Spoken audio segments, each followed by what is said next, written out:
Comentando la noticia a la luz de la justicia es el programa que les llevamos a ustedes regularmente, porque eso es lo que hacemos, comentamos noticias. Y anda una noticia dando vueltas por ahí, atacando al Papa. Pero ¿cuál Papa están atacando? ¿A Pío XII? A Pío XII están atacando, uno que ejerció el papado allá para cuando yo era niño, en la Primera Guerra Mundial, en la Segunda Guerra Mundial y antes de la Segunda Guerra Mundial. Y ustedes saben, como todo mundo, que el papado viene de Pedro. Y existe una lista enorme de más de 250 papas, que la Iglesia Católica tiene esa lista, uno detrás de otro. ¿Y por qué? Porque somos los mismos. Y tenemos una sucesión apostólica. Desde entonces, el Papa nombra a los obispos nombran a los presbíteros y a los párrocos, etc. Y ha habido de todo en el papado. Pero en los últimos 100 años ha habido solo sabios y santos. Indiscutiblemente, en los últimos 100 años, solo sabios y 100 años. No han podido criticarlos. Los elementos enemigos de la Iglesia no han podido criticarlos, pero sí han criticado a Eugenio Pachille, o sea, Pío XII, y ya veremos por qué. Pero hagamos un poquito de historia. A mí me gusta hacer la historia desde hoy para atrás. Usualmente se hace de atrás para adelante. 1821, la independencia, y ahí venimos y venimos avanzando y avanzando hasta la fecha de hoy. No. A mí me gusta de hoy para atrás, porque el hoy se explica con el ayer. El hoy se explica con el ayer. Y cojamos al Papa de ahora, Papa Francisco. Y los ignorantes, disque vaticanistas, porque cuando aparece un nuevo Papa o aparece algo en el Vaticano, sale una serie de periodistas e individuos alardeando ser vaticanistas, como si fuera una especialidad estudiar al Vaticano. Si el Vaticano son un puñado de curas, un puñado de edificios, un estado pequeñísimo de unas cuantas hectáreas. Pero salen los vaticanistas. Y dijeron Francisco I, ¿se acuerda? Que en los primeros minutos dijeron Francisco I. Pero si acaso por ejemplo, no ha habido más que un Pedro, el primer Papa, y acaso le llamamos Pedro I. ¿Acaso es una reina de belleza que ponen Isabel I, Yorleni I, reina de belleza de tal lado? Es como para decir la máxima. No. Cuando venga otro Francisco, entonces sí, habrá Francisco I y Francisco II. Y este es un jesuita, porque es un jesuita bonachón, cercano, con olor a oveja, como dice él, porque las ovejitas somos nosotros y él es muy cercano a nosotros, ese jesuita. Y a propósito, es tan cercano y se expone tanto que cualquier día lo balacean, cualquier día lo van a balacear. Ahora, antes de él, Benedicto XVI, era de la Congregación de la Defensa de la Fe, o sea, el inflexible cardenal Ratzinger, imagínense. El pastor alemán, le decían, porque era un pastor y era alemán, ¿verdad? Inflexible, porque era el defensor de la fe. Y los vaticanistas hacen una lista de papabiles. O sea, cuando van a entrar al cónclave a elegir el nuevo papa, cónclave es un lugar cerrado que ahora es la Capilla Sistina y se llama cónclave porque es con llave. Se meten con llave y nadie entra. Y no se sabe cuántos votos sacó fulano, cuántos votos sacó sutano. Se sabe nada más el número de votaciones que hubo, porque a cada votación queman los votos y sale el humo blanco, el humo negro, y en la última sale el humo blanco. Pero entonces hacían una lista de papabiles, como 20 papabiles, y jamás pusieron al cardenal Ratzinger. ¿Por qué? Porque ese es imposible. Y empiezan a presionar a la iglesia, según ellos, con la opinión de las masas. Y los papabiles, los vaticanistas, entonces opinando, ese ni lo pusieron. Y usted sabe que la iglesia actúa muchas veces con aquel refrán de nuestros abuelos, que al que no quiere caldo 2 tazas, y tome Ratzinger. Sigamos para atrás. Juan Pablo II, el polaco, aquel polaco que derrotó el papa polaco que derrotó al comunismo sin disparar un tiro, Una vez alguien preguntó, pero ¿cuántas divisiones tiene el papa? Porque seguro le preguntaron, hay que contar con la opinión del papa. ¿Cuántas divisiones, cuántos ejércitos, cuántos soldados tiene el papa? Yo no sé si fue Hitler, Stalin o Napoleón Bonaparte, pero uno de esos, otro espécimen de la misma categoría.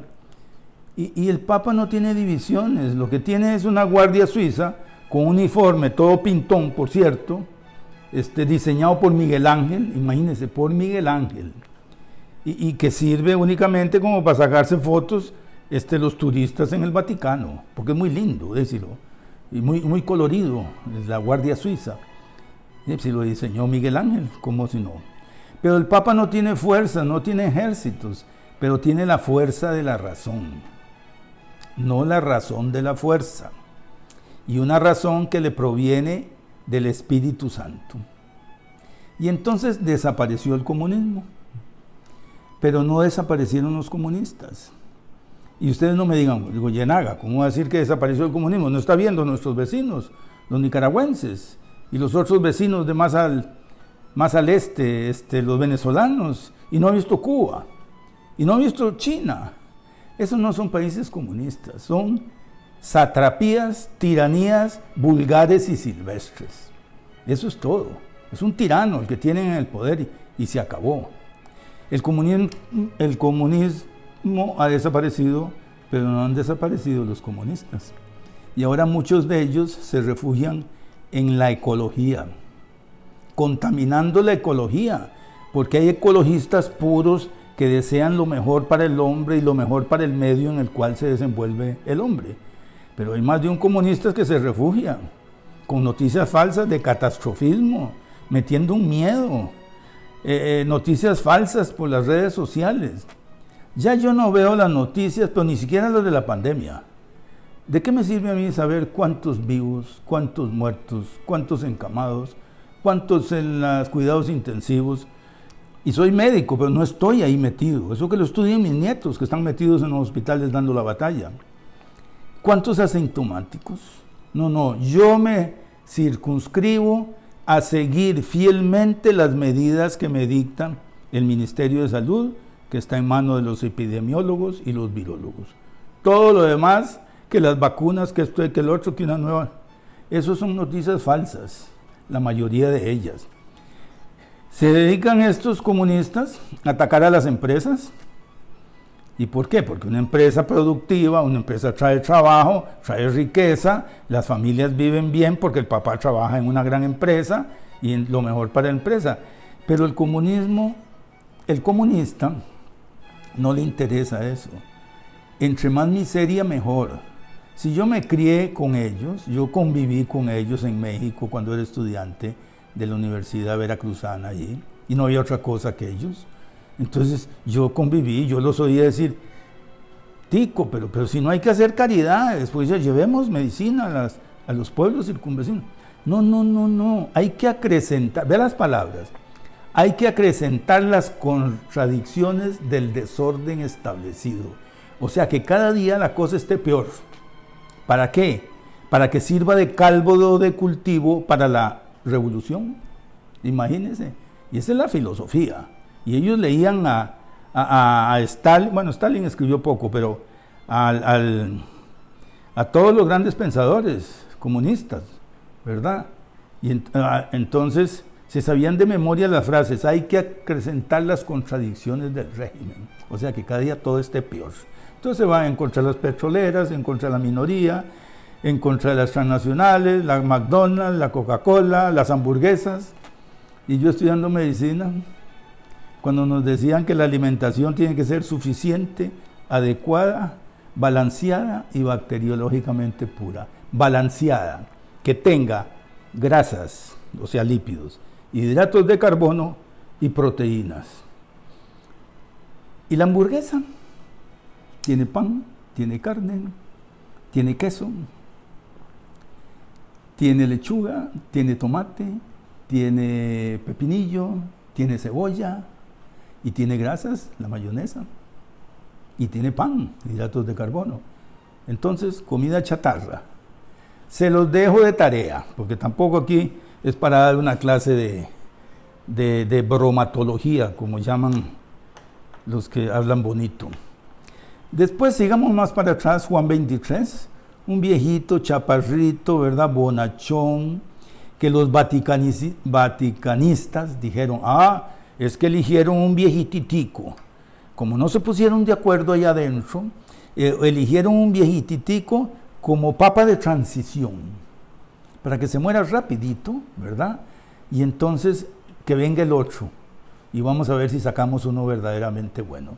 Y este viejito, Bonachón, obispo de Venecia, convocó el Concilio Vaticano II, con el cual entró un viento fresco a toda la iglesia, refrescó a la iglesia, nos refrescó a todos con el aire fresco del Espíritu Santo. Claro, inmediatamente hay que dividir a la iglesia, y los enemigos de la iglesia inventaron que no, que hay preconciliares y posconciliares.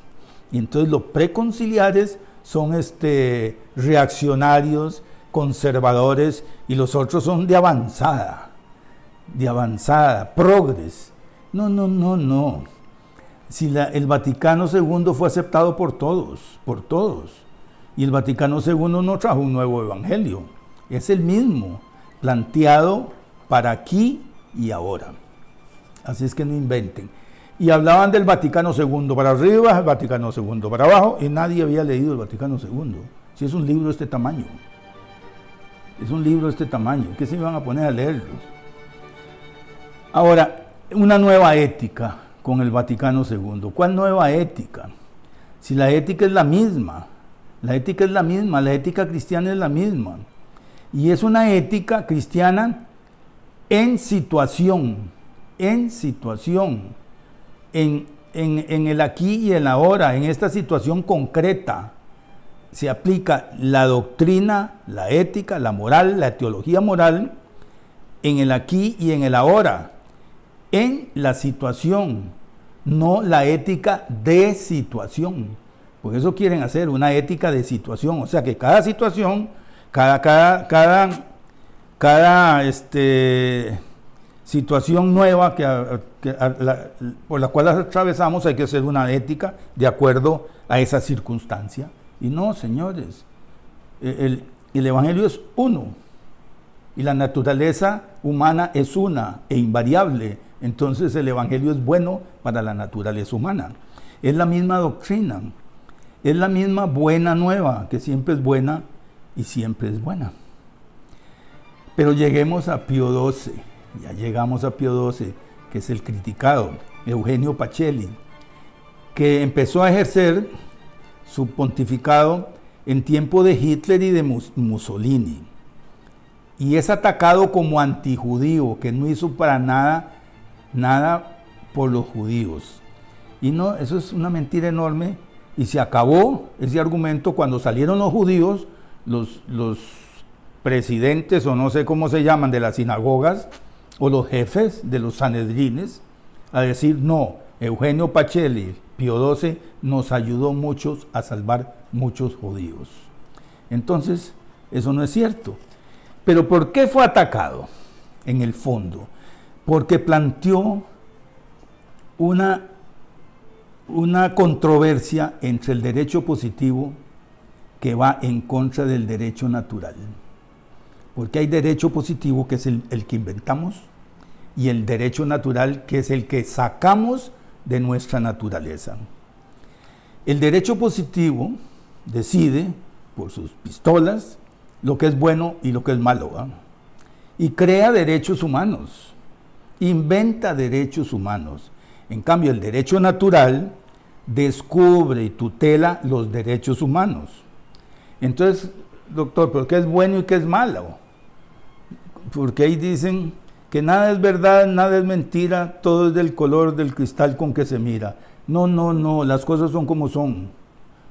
Si las cosas son azules, póngase un cristal amarillo, lo ve amarillo, pero es azul. Entonces no es un cuento ese ese dichito que no me gusta para nada, que todo es de acuerdo al cristal con que se mira. No, las cosas son como son, no como uno quiere que sean, ni como subjetivamente uno las analiza. Tiene que ser objetivamente. Y lo que es bueno es lo que está de acuerdo con la naturaleza humana. Y un acto bueno es un acto que se realiza, que el actor lo realiza de acuerdo a su naturaleza. Y un acto malo es el que va en contra de la naturaleza. Y yo me encontré aquí, en la revista de Ciencias Jurídicas de la Universidad de Costa Rica, que no sé si exista todavía esta revista, porque es de mayo del 64, de un hombre muy sabio, una separata de esta revista, un hombre muy sabio que es Víctor Brenes, el profesor Víctor Brenes, profesor del Departamento de Filosofía de la Universidad de Costa Rica. Y habla del positivismo jurídico y del estatismo en el pensamiento político de Pío XII. Y vamos a la página 182. Dice, el Estado, voluntad legisladora en sí misma, de la verdad subjetiva legisladora del individuo, proviene de la voluntad subjetiva legisladora del individuo, lo que los individuos que son del Estado se les ocurre. Ella es la tesis del Estado, fuente original, exclusiva, autónoma y absoluta de la moral. O sea, el derecho positivo es que el Estado es la fuente absoluta de la moral. Y sobre todo del derecho es el Estado ético. He aquí finalmente el Estado y totalitarismo político son hijos legítimos del positivismo jurídico. Y de ahí la razón del Estado. De ahí Hitler, Stalin y algún rey que por allá muy anteriormente se le ocurrió resolver ese problema diciendo, no, el Estado soy yo. Y aquí en ciertos lugares el presidente soy yo y se acabó. El proceso ideológico político que partiendo del subjetivismo moral y pasando por el positivismo jurídico desemboca inevitablemente en el estatismo y totalitarismo políticos. O sea, en lo que parte del subjetivismo nos están imponiendo desde arriba una nueva moral a nosotros. Y lo digo yo con todo respeto, a los costarricenses nos están imponiendo una nueva moral producto del subjetivismo de los individuos que ejercen el poder estatal. Y de ahí, del poder del Estado, surge el derecho positivo que nos impone una nueva moral que va en contra de la naturaleza humana. Y la ideología de género es subjetiva y no objetiva. Y por eso va en contra de la naturaleza humana. Pero sigamos porque se nos acaba el tiempo. Ahora, ¿de dónde viene la ley natural? De Dios. Dios da las leyes a través de la ley natural. ¿Quién hizo la naturaleza? Y la naturaleza tiene una ley, que no podemos ir en contra de ella. Porque decía un amigo mío que Dios perdona siempre. Dios perdona siempre. El hombre perdona a veces, pero la naturaleza no perdona nunca, decía mi amigo. El rechazamiento de Dios, creador y legislador supremo. Rechazamiento implicado en la negación de la norma moral y universal, basada en un orden independiente del arbitrio humano, individual o colectivo. Eso es independiente. Las leyes morales que emanan del derecho natural, extraídos de la naturaleza de la persona humana, son independientes del loco albedrío. Es que no tienen un libre albedrío, tienen un loco albedrío. Porque si me estorba, lo quito. Termina en un utilitarismo. Lo que no es útil, lo quito. Si el niño no es útil, lo aborto. Si el viejo no es útil, le hago la eutanasia. Si el extranjero no es útil, lo dejo que se hunda y se ahogue en el Mediterráneo, en una patera, con 40 y pico de personas. Y es un relativismo que lleva al caos. Ahora, pero sigamos. Y saltémonos un montón de páginas para ver si nos da tiempo. La doctrina del derecho natural funda pues el concepto de Estado tal y el Estado como medio e instrumento al servicio del hombre. El Estado es para el hombre, no el hombre para el Estado. Y de los sagrados derechos inherentes a su condición de persona humana. En análoga forma y por motivos semejantes, afirma Pío XII, que en el derecho natural tiene el positivo su raíz última y básica fundamento, rechazando por ende todo positivismo jurídico y moral que hace del Estado la fuente original y absoluta de estos dos órdenes capitales. O sea que el derecho positivo, el derecho escrito, es explícito, tiene que venir del derecho implícito en la ley natural y no del Estado. El derecho positivo basado en el natural, no en el del Estado. Donde quiera que los hombres y pueblos se hayan agrupados en comunidades jurídicas, y pregunta el Papa, ¿no son todos ellos precisamente hombres con una naturaleza sustancialmente idéntica? O sea, somos idénticos. Las exigencias que se desprenden de esa naturaleza, que es idéntica a todos, son las normas últimas del derecho. Y ese es el librito este. Por tal motivo, las obligaciones fundamentales de la ley moral están fundadas en la esencia, en la naturaleza del hombre y en sus relaciones esenciales, y valen por consiguiente en todas partes en que se encuentre el hombre. Porque donde quiera que se encuentre el hombre va con su naturaleza. Y se acabó. Dejen de inventar sandeces, señores del Estado, que eso nos lleva al totalitarismo. Y la Declaración Universal de los Derechos Humanos, que fue hecha después de la bomba atómica y la Segunda Guerra Mundial, es naturalista, no es positivista. La Declaración Universal de los Derechos del Hombre. Lo que pasa es que ahora la Comisión Internacional de Derechos Humanos está en manos de positivistas que inventan a su loco albedrío nuevos derechos que van en contra de la naturaleza humana. El Estado que deje de inventar sandeces, deje de inventar derechos en contra de la naturaleza humana, como el aborto, la fecundación in vitro, la eutanasia y los matrimonios contra natura. Y ustedes, los que quieren ir en contra natura, en contra de la naturaleza, usted sabe que antes las colonostomías, cuando operábamos a alguien y le cortábamos el intestino y no se podía pegar, había que dejarle aquí una bolsita, como ahorita, ¿no?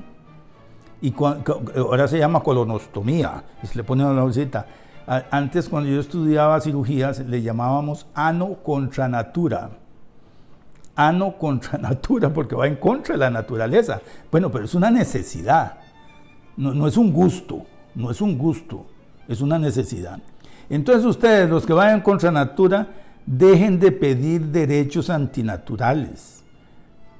Deténganse, mediten, recapaciten y tengan en cuenta que la mayoría silenciada, porque antes se decía la mayoría silenciosa, no, ahora es la mayoría silenciada, no está con ustedes, no está de acuerdo con ustedes, no más que la tienen silenciada porque la señalan, la etiquetan y le dicen homófobo, y es capaz de que los llevan a la cárcel por luchar por sus derechos y por luchar que se ejerza la ley en base a la naturaleza humana.